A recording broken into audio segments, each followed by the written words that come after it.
miembro del Departamento de Psicología del Seminario Mayor Diocesano, terapeuta en consultoría particular, la licenciada y maestra Luz del Carmen González García. Bienvenida para los amigos, Lucy. Muy bien, muchas gracias. Con nosotros, qué gusto. Bienvenida a tu colegio en esta celebración de los 60 años. Muy bien, pues agradeciendo la atención y la participación de todos, hoy les comparto por qué decálogo cotidiano de la mejora de la inteligencia o para ser más inteligentes. Cuando hablamos de cotidiano, ¿a qué nos suena? Pues algo común, algo que quizá todos los días estamos haciendo o pudiéramos llegar a hacer y a tomar en cuenta. ¿Y podemos ser más inteligentes? Claro que sí. Y no se trata de cuestiones muy elaboradas, complicadas, sino de cuestiones tan simples y sencillas, como se los menciona en el tema, cotidianas, para que nuestro nivel de inteligencia pueda incrementarse. ¿Y a quién no le vendría bien ser más inteligente? No solo para tener más éxito en la escuela, en la vida en general. Recuerden que la inteligencia, pues, es una capacidad que nos permite desarrollarnos y trascender en cualquier situación en la que te encuentres, académica, familiar, amorosa, social, etcétera. Bien, pues ya sin más preámbulo, les voy a compartir una pequeña presentación con la que me voy a apoyar para hacer esta ponencia.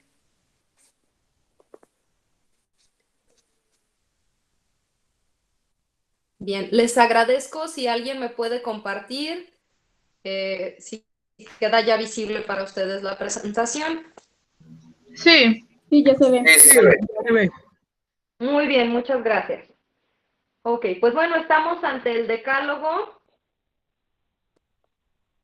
como les decía, cotidiano para ser más inteligentes.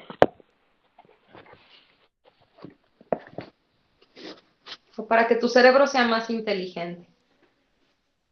Bien. Me gustaría saber cómo entiendes tú el concepto de inteligencia o para ti qué es la inteligencia.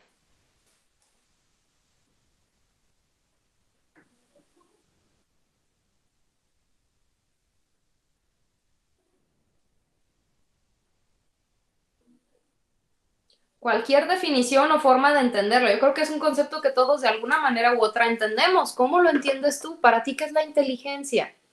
La facultad de aprender. La facultad de aprender es una forma de entender la inteligencia. ¿Alguien la ve de alguna otra manera?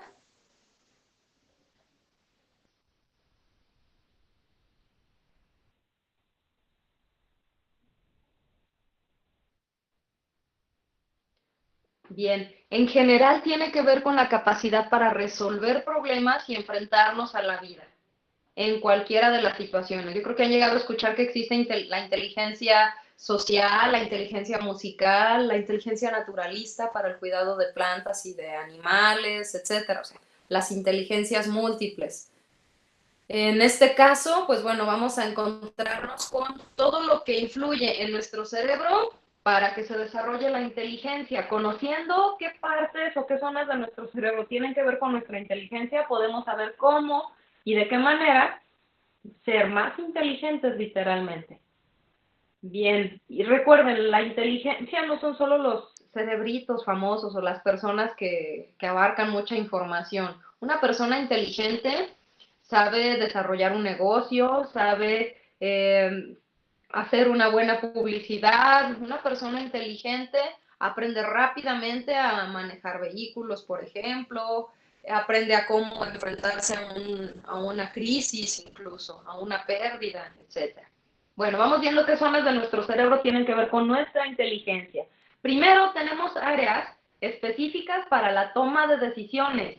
Esas áreas se iluminan cuando tú decides desde algo tan simple como qué voy a comer, si pollo o pescado, o algo complejo como qué carrera quiero estudiar. ¿Cuáles son esas zonas? La corteza prefrontal, parietal y temporal. Aquí las vemos en la imagen de la parte superior. En color naranja, la corteza prefrontal, o la zona más delantera de nuestro cerebro. Esta es la principal zona a la que se le conoce como el centro de la inteligencia. Todo lo que el resto del cerebro capta, ahí se integra y en esa zona es donde se trabaja nuestra personalidad tal cual. Por eso algunos decidimos de alguna manera y otros de otra, porque esta zona de nuestro cerebro funciona diferente. Cuando estoy cansado o enojado, lo vamos a ver a continuación, puedo tomar decisiones torpes porque esta zona no está funcionando bien o no está bien oxigenada. La zona parietal, que estaría ahí en rosa bajito, la parte que sigue después de esa zona naranja. Y la zona temporal, que está en verde limón, más o menos ese color. Esas zonas todas tienen que ver. ¿Por qué? Porque entre todas se integran para que esa zona frontal sea la que decida finalmente qué decisión tomar. Después también nuestras emociones. ¿Tienen que ver las emociones con la inteligencia? Sí. Y el ser inteligente no consiste en ser frívolo y no tener emociones. Tenemos la fantasía o el mito de que si desprendemos nuestras emociones vamos a ser más listos al tomar decisiones. ¿Y qué creen? Esto resulta ser falso. En alguna ocasión se hizo un experimento precisamente relacionado con esto. A las personas del experimento se les cortaron la comunicación entre las zonas de emociones, que aquí vemos que son amígdala y giro del cíngulo. La amígdala es como un pequeño frijolito que vemos en color rojo en la parte inferior o en la imagen de la parte de abajo. Y el giro del cíngulo que está alrededor de ella, bueno, esas dos zonas tienen que ver con lo que es el trabajo, el procesamiento de emociones. Son más zonas, pero esas son las principales. Bueno, como les decía, en este experimento se desconectó la amígdala de la corteza, pensando en que la persona que iba a tomar decisiones solo basado en su corteza, adormeciéndole su amígdala, iba a ser más sabio. Y no, resulta que cometía más veces los mismos errores, era más lento al decidir, más torpe, no tomaba en cuenta a los demás ni a sí mismo, entonces resultaba perdiendo con las decisiones que tomaba. Y entonces aquí, ¿cuál es la solución? Tampoco irse solo a tomar decisiones desde lo emocional, porque sería decidir solo con esta pequeñita zona del cerebro, cuando decidimos enojados, tensos. Por eso son decisiones torpes. Fíjense qué pequeñita es la amígdala. Y solo esa zonita se activa cuando tomamos decisiones así. La idea es comunicarlas, que todas entren en el trabajo, tanto las zonas emocionales como las zonas superiores. También tiene que ver la memoria, obviamente, con la inteligencia, ya lo decías hace rato en tu definición, la capacidad para aprender. En la memoria está trabajando una zonita que se llama hipocampo, si se fijan está ahí pegadito a la amígdala. Se llama hipocampo porque con mucha imaginación tiene forma de caballito de mar, hacia abajo. Y el cerebelo. ¿El hipocampo qué hace? El hipocampo es el que decide de todo lo que llega a ti, que se va a largo plazo, que diga, ah, caray, esta información es importante, vamos a conservarla. Esta información, por otra parte, no es tan importante y la manda a zona oculta. Antes se creía que se desechaba, pero ahora sucede que se descubre que no, nada se desecha, se manda a zonas de difícil acceso. Eso hace el hipocampo, selecciona qué se queda y qué se va hacia otro lado. Y el cerebelo tiene que ver con volver automáticas las cosas que aprendes, memorizarlas de una forma en la que ya están automatizadas. Por ejemplo, caminar. Para caminar ya no tienes que recordar cómo levantar un pie y cómo equilibrar el otro mientras el otro lo alcanza. Ya lo haces en automático. O quien sabe andar en bicicleta también. Las primeras veces que te subías tenías que ver cómo te equilibrabas y cómo movías los pedales para no caerte. Ya después lo hacías en automático. Ahí el cerebro tomó el control y ya te permitió hacer o ejecutar la acción de una forma en la que no tuvieras que pensar, porque ya está automatizada. Hablar, por ejemplo, ya no tienes que esmerarte en ver cómo vas a mover lengua, labios, ya las palabras salen automatizadas. El cerebro se encargó de memorizar todo eso. Y la percepción del tiempo también tiene que ver con la inteligencia, el ser capaz de identificar el presente, lo que puede llegar a ser pero no es lo que conocemos como el futuro, y el pasado y la forma en la que interpretamos. Ese es el hipotálamo. El hipotálamo está por encima de la amígdala y lo vemos en la imagen también de la parte de abajo. Bien, todas estas zonas trabajando para conseguir la inteligencia. Ahora, ¿en qué horario crees tú, hablando de memoria y de inteligencia, en qué horario del día te imaginas que es más fácil y más ágil el poder recordar y pensar?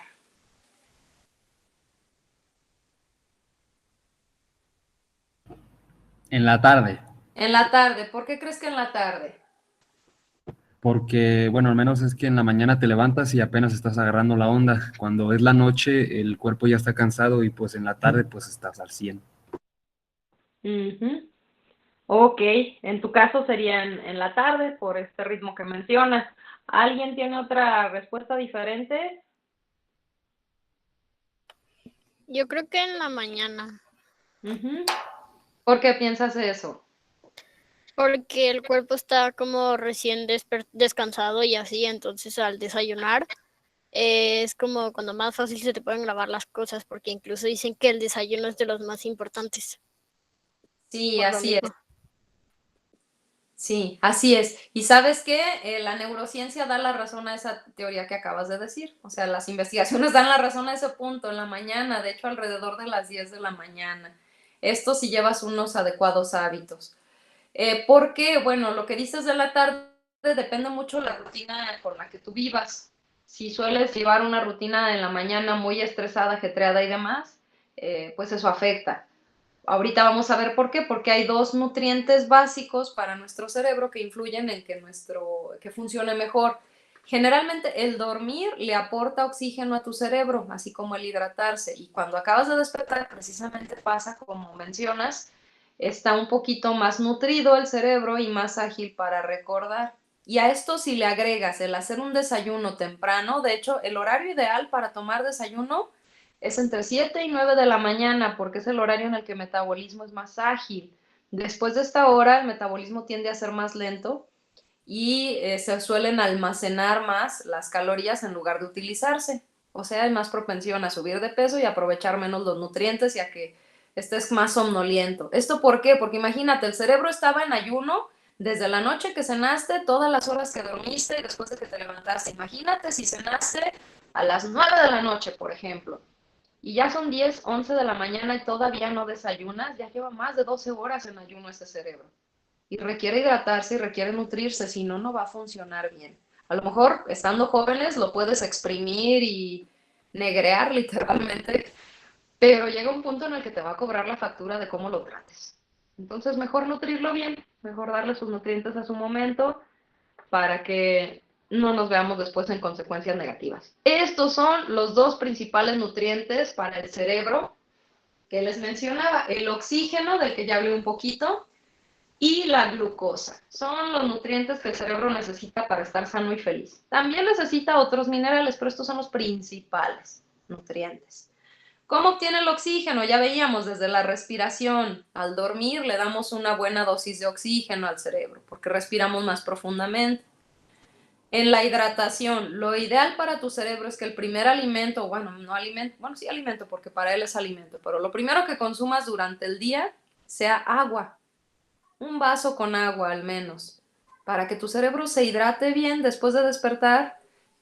Tanto el oxígeno que le diste al dormir como el oxígeno que le das con el agua que ingieres es una buena forma de mantenerlo activo. Y después dale glucosa. La glucosa de preferencia necesita ser de un azúcar fácil de procesar. Recuerden que la glucosa es lo que conocemos como el azúcar. Hay azúcares fáciles de procesar o que el cerebro rápido los llega a adquirir porque el estómago los digiere rapidito, que son los monosacáridos.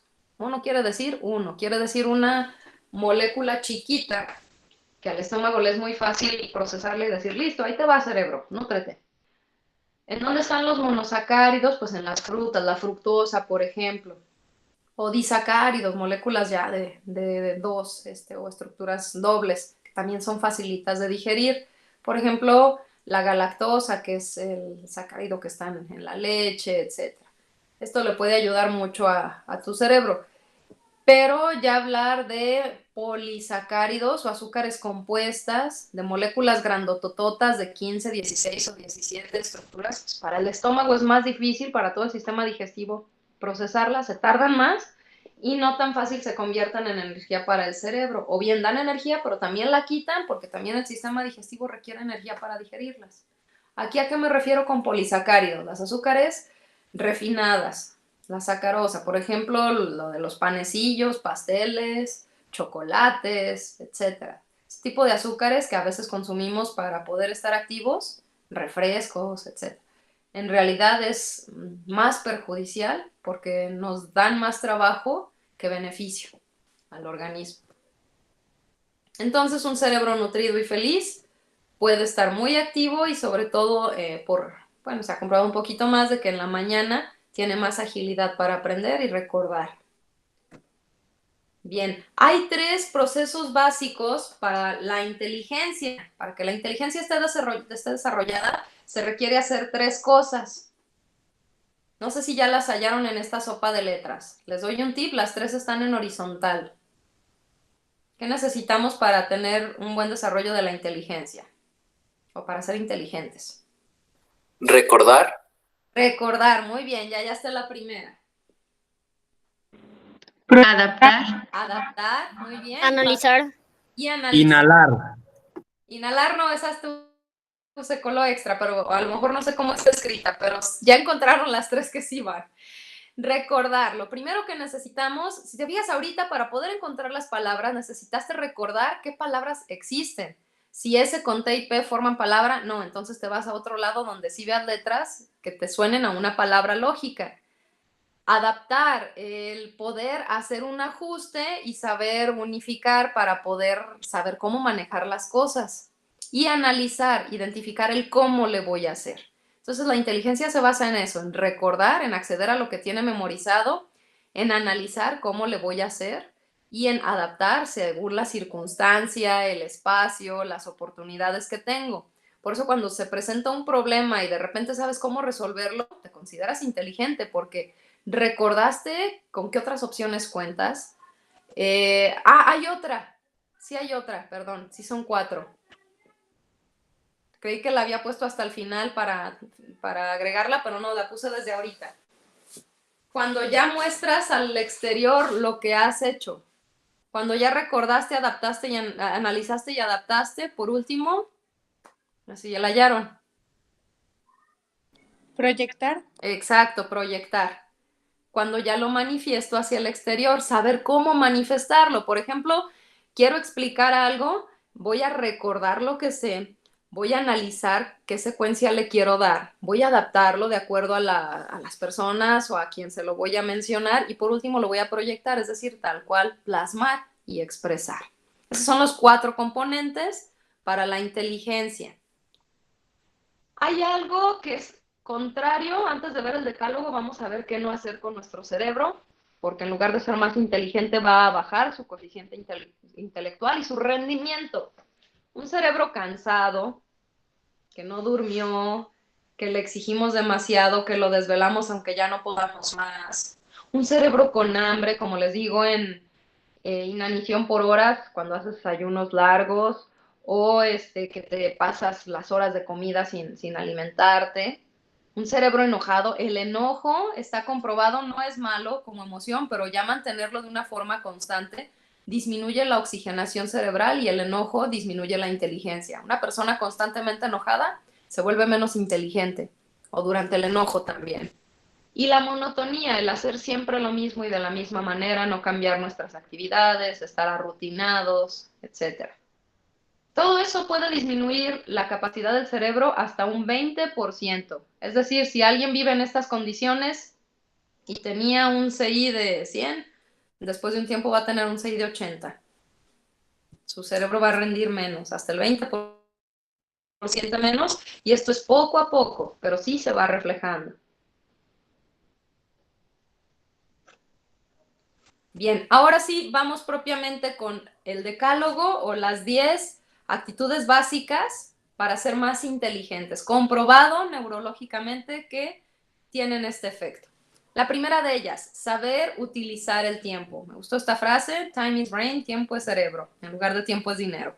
¿Por qué? Porque cuando sé utilizar el tiempo, no me enojo, no me estreso, no me canso de más. Entonces el cerebro está más hábil para oxigenarse cómodamente y poder funcionar mejor. No sé si han notado que cuando estamos rebasados por el tiempo o que no nos organizamos bien y se nos juntan las cosas para el final, algo se nos escapa, algo se nos olvida, algo sale mal, nos distraemos con más facilidad, etc. Entonces, Cuando sé utilizar el tiempo, así sepa que tengo un plazo extra o esté acostumbrado a trabajar bajo presión, el trabajar bajo presión es como drogar al cerebro, es algo que de alguna manera le estimula una reacción intensa, pero que sabemos que es dañina y que a la larga le va a perjudicar. Entonces no hay que afectar, no hay que abusar ni drogar a nuestro cerebro, hay que tratarlo bien, creo que lo merece. Entonces saber utilizar el tiempo, organizarnos, no generar estrés innecesario perdiendo el tiempo. Ahorita está mucho de moda, como hasta para las clases, dependemos de los medios electrónicos, pues que se preste a la famosa procrastinación, que es de pasar mucho tiempo haciendo cosas que no son necesarias y dejamos de hacer las que sí son necesarias. Por ejemplo, cuando estamos en redes sociales. Aquí la invitación no es a que ya no accedas a ellas ni que te digan, no, ya no vas a entrar, no. Más bien manéjatelas como premio. En lugar de primero entro en mi red social y después hago mi tarea y chin, ya no tengo tiempo y la hago a la carrera. Más bien al revés. Primero voy a hacer mi tarea y ya que acabe mi tarea me voy a premiar con un ratito de Instagram, con un ratito de Facebook o lo que a ti te apetezca, o un videojuego siempre y cuando no abuses, obviamente. Pero más bien manéjalo como premio y de esta manera no te genera estrés y a tu cerebro no le afectas en su capacidad. Después, también está interesante, escribir de propio puño lo que se aprende. Está comprobado que cuando las personas nos acostumbramos a escribir en dispositivos electrónicos, ya sea celulares, tabletas, computadoras, la atención, la capacidad para mantenernos atentos y la memoria disminuyen hasta 30%. ¿A qué creen que se deba esto?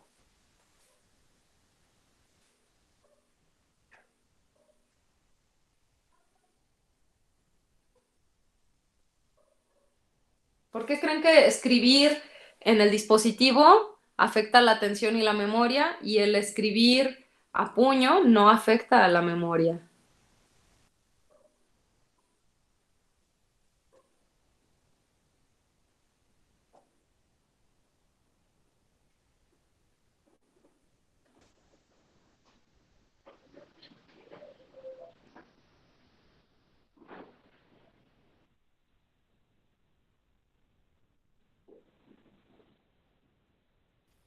Porque cuando lo escribes en un teléfono está ya como predeterminado lo que vas a decir. Ese es uno de los factores que influye. Como está predeterminado, ya ni siquiera necesito atender a mi ortografía. El autocorrector lo escribe solito. Y a veces escribo una palabra por otra, ¿verdad? Pero bueno. Y pues bueno, también tiene que ver con que el manejo de la caligrafía es estar generando una conexión mayor, porque está mi cerebro estimulando lo que es el movimiento de mi mano y como dices, no hay una predicción, entonces me corresponde a mí estar con esta coordinación cerebro-movimiento para poder elaborar los mensajes. Bien. Y pues también la memoria, porque me vuelvo menos dependiente. Si se fijan ahorita, hasta ni las contraseñas necesitamos recordar. Te dice el dispositivo, el smartphone, desea que recuerde su contraseña, sí, y ya ni siquiera me tengo que acordar de eso. Todo está almacenado en un dispositivo del cual me vuelvo dependiente y con esto hago que mi cerebro rinda hasta 30% menos. Entonces vamos estimulando esto de escribir a propio puño lo que se aprende. Si estás en clase, aunque sea virtual, tú acerca tu libreta y haz tus apuntes, haz tus dibujos, también eso favorece, porque una de las mitades de tu cerebro, la parte derecha, le gusta más la cuestión creativa, visual, cuando hablas en imágenes, vaya, y a la parte izquierda le gustan las palabras, entonces atiende a esas dos partes y puedes hacer tus dibujitos, tus palabras clave y aprendes mejor. Le ayudas a tu cerebro con eso. El tercero, hacer una lista de lo hecho y otra de lo que falta. Es curioso, pero cuando vamos palomeando actividades que necesitábamos hacer o que estaban pendientes, nuestro cerebro libera una de estas 4 sustancias que están acá arriba, que es la dopamina. La dopamina tiene que ver con una sensación de bienestar y sobre todo la serotonina, que tiene que ver con satisfacción. Se liberan sustancias en tu cerebro que te ayudan a sentir más en paz y esto también hace que el cerebro funcione mejor. Si le das buenas sustancias a tu cerebro o si lo tratas bien, funciona mejor. La lista de lo que falta también ayuda porque el cerebro está menos tenso de tengo que recordar esto y esto y esto. Ah, gracias, ya me permitiste vaciarlo en esta lista, vas a estar atento a ella, entonces voy a estar recordando porque voy a atender y voy a estar premiándome o marcando lo que ya hice para permitirme una relajación. En este caso, bueno, la endorfina se libera cuando experimentamos cualquier situación agradable, incluso recordar una buena anécdota, etcétera. O hasta incluso, por ejemplo, cuando comemos un chocolate, curiosamente sí tiene este efecto de ayudarnos a liberar endorfinas, sí tiene sus beneficios. La dopamina empieza con D de deseo. La dopamina tiene que ver con anhelar las cosas cuando estamos consiguiendo lo que queremos. Serotonina, la satisfacción de ya haber conseguido, de tener un estado en equilibrio de bienestar. Serotonina con S de satisfacción. Y la oxitocina tiene que ver con el amor, la ternura, el bienestar. Bueno, ahí se los pongo porque son como un cuarteto que entre todos tocan la sinfonía de la felicidad en el cerebro. Pero en este caso, el hacer una lista y palomear ayuda a liberar sobre todo dopamina y serotonina. ¿Y qué quiere decir esto? Que invitas a tu cerebro a ser más feliz y si tu cerebro está feliz, funciona mejor. Cuarto punto, armar rompecabezas de cualquier tipo. Puede ser incluso sudokus, a quien le gustan las matemáticas y a quien no también, no está de más que lo haga. ¿Por qué armar rompecabezas estimula la inteligencia?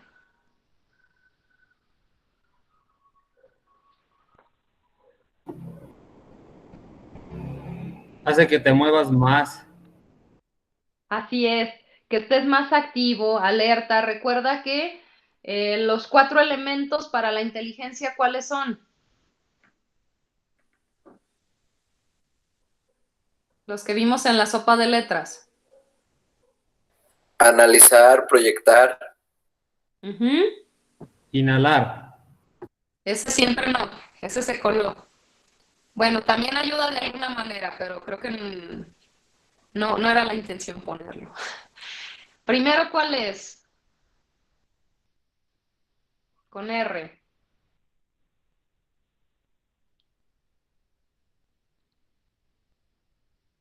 Recordar. Recordar, exactamente. Para armar un rompecabezas necesito recordar cuál es la imagen completa, ya sea teniéndola frente a mí, aunque la tenga frente a mí, almaceno la fotografía y voy viendo las piezas y según los colores digo, no, esto no parece ser el arbolito, esto parece ser parte del río, ¿no? Por ejemplo.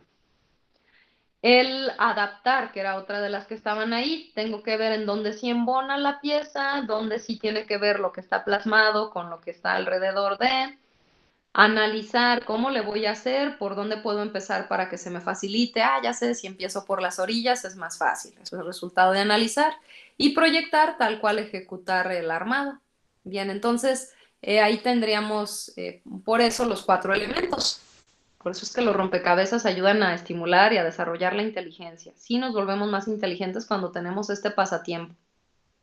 Otro, tener amigos inteligentes. Sí, cuidar con quién convivimos. Cuando tengo amigos inteligentes, o sea, Si yo personas soy que... el inteligente, ¿Mandé? si yo soy el inteligente, ahí como que hago. Pero no eres el único inteligente, entonces júntate con otros inteligentes como tú. No hay, no existen. ¿Seguro? Si eres inteligente te vas a dar cuenta de que sí existen. Bien, en este caso es eso. A lo mejor tienen distintos tipos de inteligencia, ¿eh? A lo mejor, por eso estos monitos. Vamos a imaginar que el de la derecha, el del suéter gris, es muy hábil para recordar, para cuestiones teóricas, ¿no? Es alguien que aprende muy fácilmente. Pero el de la izquierda, el del saco azul, es alguien que se le ocurren muchas ideas muy creativas, es alguien que sabe resolver las cosas con mucha facilidad. Entonces, uno tiene su desarrollo intelectual encaminado de alguna manera y el otro de otra, o uno con inteligencia más hacia lo musical, por ejemplo, otro con inteligencia más en las relaciones interpersonales, saber cómo convencer, cómo negociar con la gente, etcétera. Entonces me junto con personas que quizá tengan desde el mismo o de diferente tipo de inteligencia a la mía y eso me invita a aprender de ellos. Por eso tener amigos inteligentes es una clave para mejorar mi inteligencia, porque aprendo de ellos. Siempre aprendemos de con quién estamos. las palabras, la forma de movernos incluso, la forma de pensar también. Entonces, date cuenta de con quién te relacionas porque de todos salimos con algo, vaya. Todos impregnan alguna huella en nosotros, pues mejor que sea una huella de crecimiento. Leer también. El leer va a mejorar la inteligencia, sí, porque te permite imaginar, desarrollar tu capacidad para analizar, desarrollar tu capacidad para pensar de una manera diferente al encontrarte con las novedades que te proporciona la lectura. ¿A quién no le ha ayudado de repente leer algo y dices, híjole, gracias a que leí esto, supe cómo actuar en tal situación o supe a qué se debía tal cosa, etcétera? El leer siempre deja un aprendizaje y así no nos vemos como estos de la derecha, como el anterior secretario de Educación. Esto es nada más como chiste, ¿no? Pero en general el leer sí nos permite ser más inteligentes, tener más opciones para ver el mundo y resolver la vida.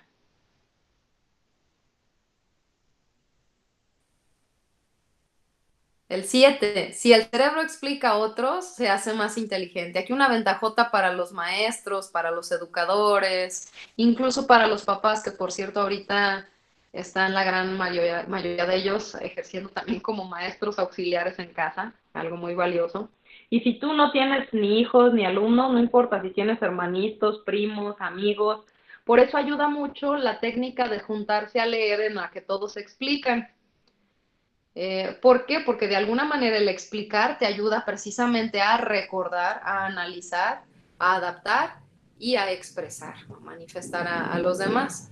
Entonces, en este caso, el explicar a los demás te ayuda a poder acceder de nuevo a tus conocimientos, a poder unirlos y esto también hace que seas más inteligente, a saber cómo resolver las cosas también.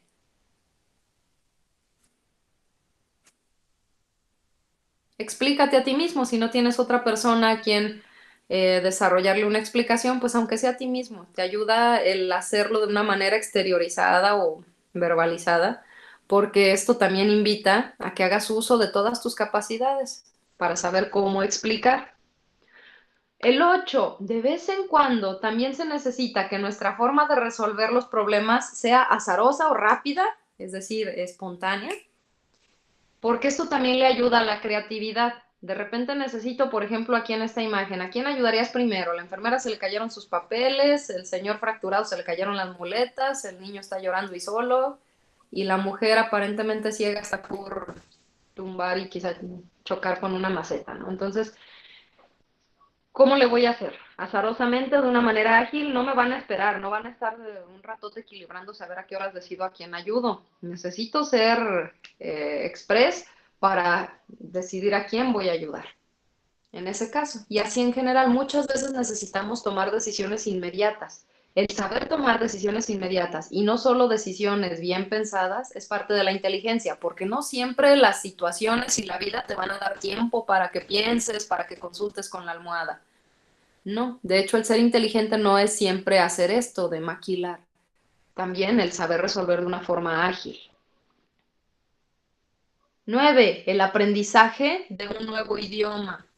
¿Nos ayuda a ser más inteligentes? Sí. ¿Por qué? Porque nos permite tener más conexiones en nuestro cerebro. Por eso les pongo ese cerebro con muchos chips y diciendo hola en varios idiomas. En este caso, cuando el cerebro maneja más idiomas, participan más áreas del cerebro en el lenguaje. Es como si se encendieran más luces, más neuronas en el cerebro cuando podemos decir la misma idea con distintos idiomas y entender también la misma idea con distintos idiomas. Hay un lenguaje muy interesante, bueno, no podríamos decir que es idioma, es un tipo de lenguaje muy interesante que cuando se aprende también ayuda bastante al cerebro a volverse más inteligente porque genera muchas conexiones muy amplias y es complejo. Me refiero al lenguaje a señas que se utiliza para hablar con sordos. Es un lenguaje que requiere bastante estimulación de memoria porque hay que recordar no solo cómo se dicen las letras con las manos. Recuerden que en el lenguaje a señas las ideas o las palabras completas tienen una forma de simbolizarse. Hay que tomar en cuenta la expresión facial también. O sea, son muchos factores, la velocidad con la que se habla con las manos y la cara, etc. Entonces, aprender lenguaje a señas desarrolla potencialmente la inteligencia. Y si no lenguaje a señas, también cualquier otro idioma de alguna manera también ayuda al cerebro. Incluso han habido personas, hubo un caso de una mujer en Estados Unidos que tuvo un derrame en su cerebro y las áreas del lenguaje quedaron afectadas, quedaron muy dañadas por este derrame, hubo un coágulo que las presionó. Entonces esta mujer, a consecuencia de su daño, empezó a hablar, pero como si fuera británica, o sea, como si estuviera hablando más elegante el inglés. Parecía que estuviera payaseando, pero no, lo que pasó fue que como su cerebro aprendió esa otra tonalidad de hablar, se valió de ese recuerdo para poder comunicarse porque su forma habitual para hablar estaba dañada. Hay quien también ante un daño termina hablando por otro idioma de los que ya había aprendido. Entonces también le das al cerebro más opciones cuando hay una situación extra a la que se enfrenta, por ejemplo, un daño. El 10, saber tomar un descanso. El cerebro necesita descansar también. ¿Por qué? ¿Han escuchado ustedes a qué nos ayuda el dormir? Bueno, ahorita yo les hablé de la oxigenación, pero ¿qué pasa con tu cerebro cuando duerme? ¿Han escuchado? Tiene más energía. Sí, tiene más energía y con la memoria en particular, exacto, porque la almacena y la utiliza al día siguiente. En el caso particular de la memoria, cuando dormimos, hacemos esa recapitulación, pues, de qué se va a quedar en largo plazo y qué no. Ese hipocampo del que les hablé hace ratito, cuando estás dormido es cuando hace esta tarea. Es como si fuera un bibliotecario que obviamente mientras está ahí toda la gente pidiéndole libros, esto, aquello, pues no puede darse la oportunidad de guardar todo en su lugar, de organizar, porque la gente lo está interrumpiendo. Hasta que todos se van y cierra la biblioteca, ahora sí, a gusto puede organizar su biblioteca. Si la biblioteca nunca cierra o no cierra lo suficiente, pues no va a poderse organizar bien. Igualito lo que es el hipocampo.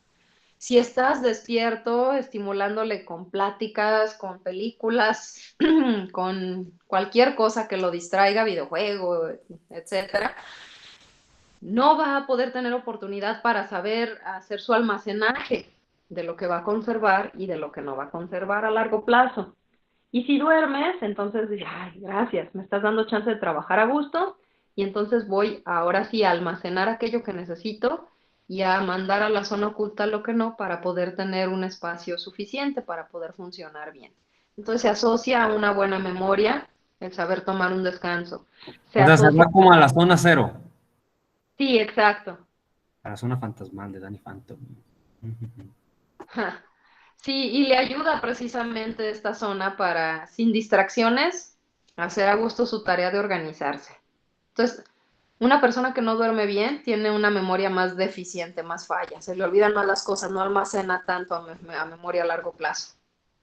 Entonces también para eso le va a ayudar el dormir bien. Al estado de ánimo también le ayuda y recuerden que las emociones también son parte de la inteligencia. ¿Cómo ayuda a las emociones? El cerebro cuando está descansando o dormido hace que el oxígeno viaje a todas las zonas del cerebro, entonces las emociones trabajan mejor. Hay una zonita, una glandulita que se llama la glándula pineal. Esa glándula pineal cuando estamos dormidos libera una hormonita y esa hormonita es como la base ante la cual se va a formar la serotonina, de la que ya hablamos hace rato y que tiene que ver con el estado de ánimo. Esa hormona es la melatonina. Si no dormimos bien, no le vamos a dar chance a la glándula pineal de producir la suficiente melatonina y en consecuencia no vamos a tener suficiente serotonina y en consecuencia estamos más propensos a padecer estrés, depresión, ansiedad, etcétera. ¿Por qué? Porque necesitábamos esa serotonina para no vernos afectados por esos estados emocionales. Otra cosa que tiene que ver con tomar un descanso, la meditación. Está comprobado que meditar ayuda a que el cerebro aproveche hasta 60% más el oxígeno. Es un montón, es un banquete de oxígeno para el cerebro el meditar. Y el meditar no necesariamente como monje durando las horas en el cerro, no. Puede ser incluso una meditación de 5 minutitos con cronómetro. Lo que ocupas es desprenderte del mundo exterior y concentrarte en tu interior. El estar solamente atento a tu respiración, por ejemplo, haciendo que si llegan pensamientos, pues los ignores y ya, tampoco es de no voy a pensar, no voy a pensar, no luches, nada más no les hagas caso y se van solitos y tú mantente atento a tu respiración. O mantenerte atento a un estímulo, por ejemplo, a una flamita de fuego, al goteo del agua, pero solo estar atento a eso mientras respiras. Aunque sean unos minutos, te ayuda bastante. La meditación tiene su efecto cuando logras enfocarte, no cuando logras horas y horas en algo. O sea, más que el tiempo, la calidad con la que lo hagas es lo que ayuda a que funcione. Y también vacaciones. El cerebro necesita vacaciones, por eso las tenemos hasta en la ley. Y las vacaciones no se refiere solamente a ir a la playa una vez al año. Se refiere a todos los días darme un espacio para respirar, para observar el exterior. El observar la naturaleza ayuda al cerebro a reconectarse, a reenfocarse. Por eso nos gustan los paisajes, porque el cerebro los disfruta y funciona mejor cuando está observando un medio natural que cuando observa un medio artificial. Eso también está comprobado. Por eso es valioso que las vacaciones o los momentos libres no solo los aprovechemos con cosas artificiales, máquinas, etcétera, aparatos, sino que también nos demos, aunque sea una asomada a la ventana, a ver el mundo exterior. Un tip extra, la caja de la memoria, otro factor que también tenemos en cuenta. El cerebro puede almacenar, vamos a imaginar que la memoria es como una caja, la memoria a corto plazo, o la que estamos utilizando al momento. Y en esa caja solo caben 7 cosas. Entonces, ¿por qué es valioso considerar este tip? Porque si tú quieres meter 8 o 9 cosas, una de dos, o las cosas nuevas van a empujar a las anteriores y las van a hacer que salgan, o no van a caber esas cosas nuevas. Por eso cuando estás muy saturado de pensamientos, se te olvidan más las cosas. Necesitas desechar lo que no quieres, no dejarte afectar o ver que no necesitas y sacarlo de ti. Y ahora sí dejas espacio para que lo que sí necesitas tenga oportunidad de estar ahí, en tu memoria. Bien. Otra forma en la que funciona esto es cuando algo se nos hace muy complejo, muy complicado, dividirlo en 7 partes si se puede. Si es más simple, pues en menos, pero de preferencia, pues cuando algo es muy complicado es porque se puede dividir hasta en 7 partes para poderse asimilar mejor. Por ejemplo, este trabalenguas, supercalifragilisticoespialidoso. Ay, caray, ¿cómo lo digo? Bueno, una forma en la que lo puedes decir sin equivocarte es divídelo en 7. Super, cali, fragi, lístico, espi, ali, doso. Y así ya no hubo riesgo de trabarme. O la película de lluvia de hamburguesas, ¿Qué pasó en esa? A ver, platícame, porque no la he visto. el de la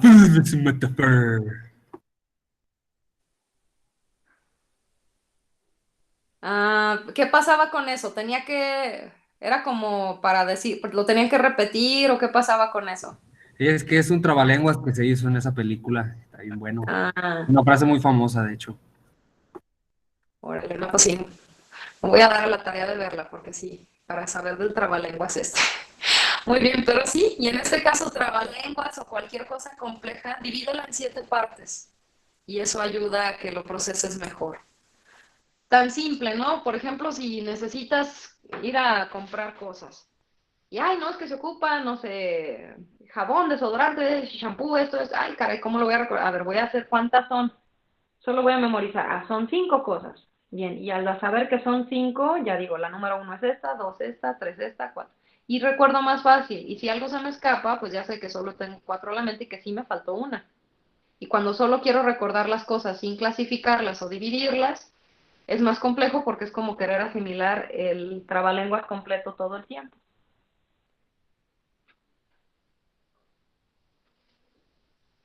Bien. Bueno, por mi parte sería todo con respecto a esto. La invitación, muchachos, es dense la chance de ser lo más inteligentemente posibles, o sea, que seas la mejor versión de ti mismo cada día. No inteligente para complacer a nadie, no inteligente solo para tener éxito en la escuela, sino para tener éxito en la vida, para que tu vida sea más agradecible y más disfrutable y en consecuencia más feliz. ¿La inteligencia se relaciona con la felicidad? Sí. Las personas inteligentes suelen ser más felices. Inteligentes en el sentido de saber resolver la vida. Bien, si alguien está interesado, en esta publicación que se llama Un clavado a tu cerebro, del doctor Eduardo Calixto de la UNAM, hay un poquito más de información al respecto. Tomé un poco de referencia para compartirles esta presentación de ese material. Me gustaría saber, muchachos, bueno, si hasta aquí hay alguna duda, algún comentario de parte de ustedes.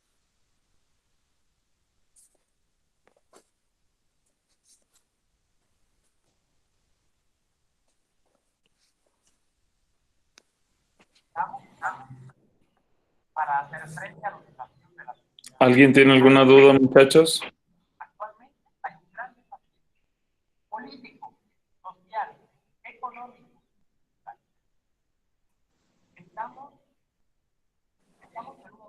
Muy bien.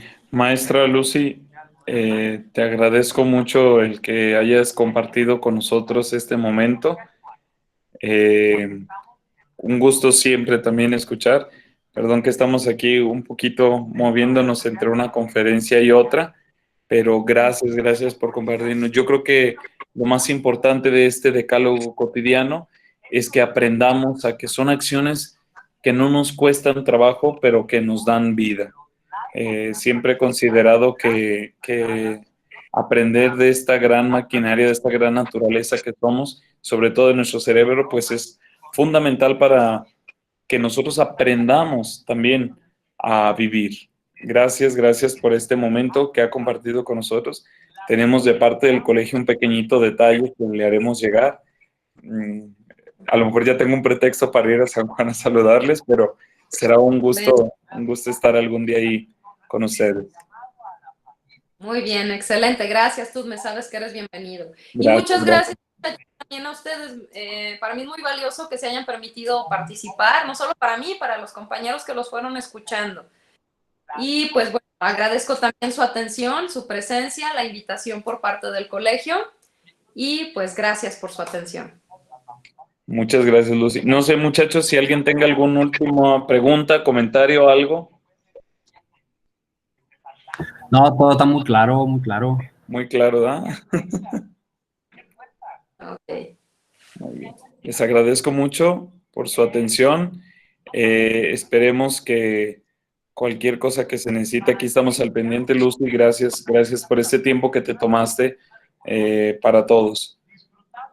Pues bien, muchachos, continuamos con nuestras conferencias del día de hoy. Les envío en este momento también el link para nuestra próxima conferencia y agradecemos a la psicóloga Luz del Carmen González García que nos ha acompañado. Muchas gracias, Lucy. Que tengas buena tarde y buena tarde a todos también. Gracias. Buenas Hasta tardes. luego. Buenas tardes, Tutmes. Hasta Muchas luego. gracias. Buenas tardes. Gracias. Gracias. Gracias. Anet, Ruth. Gracias. Gracias. Gracias.